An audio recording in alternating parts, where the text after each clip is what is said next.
안녕하세요. 리얼프렌즈TV입니다. 새로 개원한 21대 국회에서 전세나 월세 세입자의 권리를 대폭 강화하는 주택임대차보호법 개정안이 잇따라 발의되고 있습니다.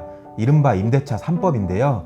전월세 세입자가 재계약을 요구하면 집주인이 거절할 수 없는 계약갱신 청구권, 전월세 재계약 시에 임대료 인상을 제한하는 전월세 상한제, 그리고 주택을 매매할 때처럼 전월세를 계약할 때 금액을 신고해야 되는 전월세 신고제에 대해서 과연 어떤 내용들이고 실제 법이 바뀌고 시행되면 어떠한 파급 효과가 있는지 지금부터 알아보겠습니다. 계약갱신 청구권은 세입자가 전세나 월세 기간이 끝났을 때 재계약을 원한다면 집주인은 정당한 사유가 없으면 계약을 꼭 갱신해 줘야 되는 법안입니다. 전월세 재계약은 세입자가 더 살고 싶다고 물론 말할 수 있고요. 집주인이 요즘 전월세 시세가 많이 올랐으니 보증금을 좀 더 올려달라고 하면 올려주고 살면 되겠죠?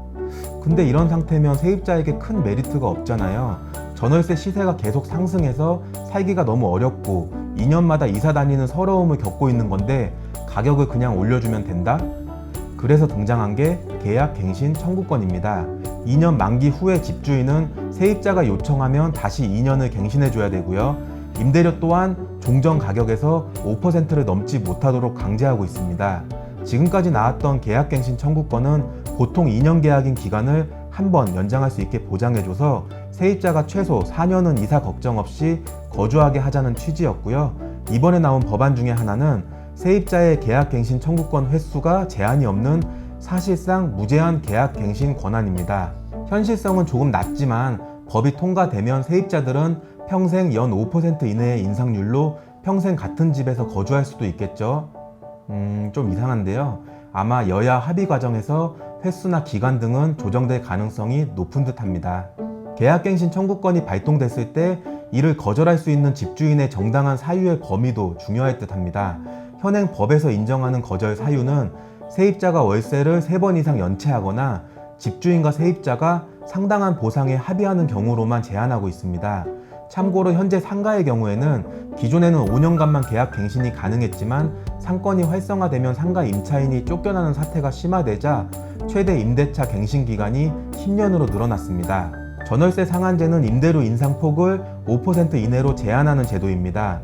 앞서 말씀드린 전월세 계약 갱신 청구권과 세트로 움직이는 법안일 듯한데요. 현재도 임대차의 경우 연 5% 인상률 제한 규정이 있지만 이는 계약 기간 중에 인상하는 경우에만 적용되기 때문에 신규 계약이나 재계약을 할 때는 사실상 집주인 마음대로 보증금을 올릴 수 있습니다. 따라서 전월세 상한제가 시행될 경우 갑작스럽게 부동산 시장의 매매나 전월세 가격이 크게 올라도 기존 세입자가 준비를 못한 상황에서 적어도 돈 때문에 쫓겨나는 상황은 많이 줄어들 것으로 보여집니다. 전월세 신고제는 전월세 거래도 주택 매매와 같이 거래 완료 후 30일 이내에 실거래 가격을 의무적으로 신고하는 제도입니다. 임차인은 실거래 신고된 금액의 확정일자가 자동으로 처리돼서 보증금을 보호받기 수월해지고요. 정부는 전월세 시장의 정확한 통계를 확보할 수 있게 됩니다. 반면에 집주인들은 전월세 내용이 공개돼서 임대소득세 등의 납부가 투명하게 공개될 전망이고요. 전월세 신고 제도는 계약갱신 청구권과 전월세 상한제를 운영하기 위한 기반이기도 합니다. 정부는 지난 5월 20일 발표한 2020 주거 종합계획에서 향후 임차인 보호를 위한 임대차 신고제를 도입한다고 밝혔습니다. 언론 등에 자주 등장하고 있는 내용은 전월세 신고제인데요. 같은 의미입니다. 주요 내용은 임대차 계약을 맺거나 변경한 임대인 또는 공인중개사가 계약 체결 후 30일 이내에 시, 군, 구청에 신고해야 되고요. 이를 어길 경우에는 신고를 안 하면 과태료가 부과됩니다. 현재는 매매계약 체결 시에만 실거래 신고 의무가 있고요. 전월세는 임차인이 주민센터 등에서 확정일자를 받은 일부 주택만 실거래 정보가 등록되고 있습니다. 지금까지 전월세 3법으로 알려지고 있는 계약갱신 청구권, 전월세 상한제, 전월세 신고제에 대해 알아봤는데요. 과거 임대차 계약 기간을 1년에서 2년으로 늘리는 제도가 도입됐던 1990년도 당시에 전년 대비 서울 아파트 전세가 상승률이 무려 29.6%를 기록하는 등 폭등했다고 합니다. 집주인들이 늘어나는 계약 기간에 맞춰서 보증금을 미리 올려받았기 때문인데요. 서민들의 전월세 시장 불안은 과거나 현재나 마찬가지이기 때문에 이런 불안감이 없지는 않은 상황입니다.